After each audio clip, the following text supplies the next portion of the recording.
ধন্যবাদ রাজধানী কওমি ওলামা পরিষদ কর্তৃক আয়োজিত আজকের এই ইসলামী মহাসম্মেলনে যে সমস্ত ইমানদার মুসলিগণ ধর্মপ্রাণ মুসলিগণ প্রভৃতি জনতা উপস্থিত হয়েছেন এই খারাপ আবহাওয়ার মধ্য দিয়ে যদি আজকের ইসলামী মহাসম্মেলনে মাহফিলটা শহীদ প্রেসিডেন্টের ময়দানেও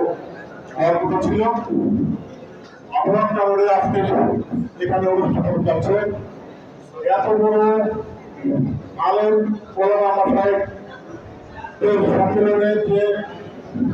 হাজার হাজার প্রতিনিধি জনতার মাঝে আমি ছোট মানুষ আমাকে 1 মিনিট কথা বলে শুরু করার জন্য আমি অসংখ্য শুকরিয়া জানাচ্ছি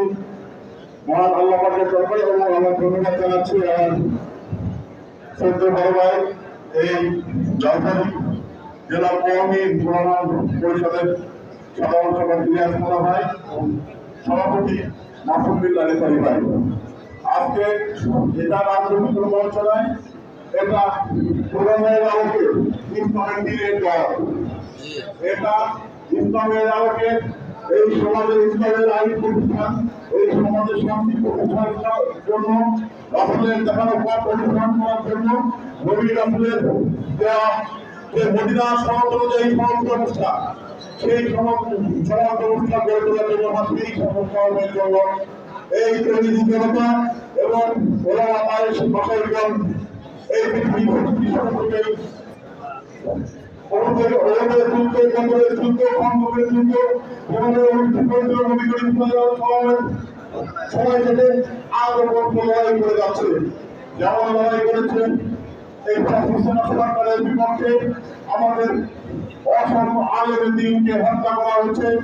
খ্যাতি সম্পন্ন আলেমদেরকে নির্যাতন করা হয়েছে, কারাবন্দী করা হয়েছে। একটি সময় ছিল স্বাধীনভাবে তারা ইসলামের দাওয়াত প্রচার করতে পারেনি। তাদের ধরিয়ে দেওয়া প্রয়াণ করতে হতো, তাদের ধরে দেওয়া কথার মধ্যেই করতে হতো। আজকে হয়তো আমার ওলামা মাশায়েখগণ আমার আলেম সমাজ হয়তো খুব নিঃশ্বাস দিতে পারছেন, মুক্ত বাতাসে কথা বলতে পারছেন, তাদের ইসলামের কোরআনের আলোকে কোরআন ও সুন্নাহর আইন প্রতিষ্ঠার জন্য সংগ্রাম করতে পারছেন। তাই আমি বক্তব্য বাড়াবো না, কথা বলবো না, আমি শুধু বলতে চাই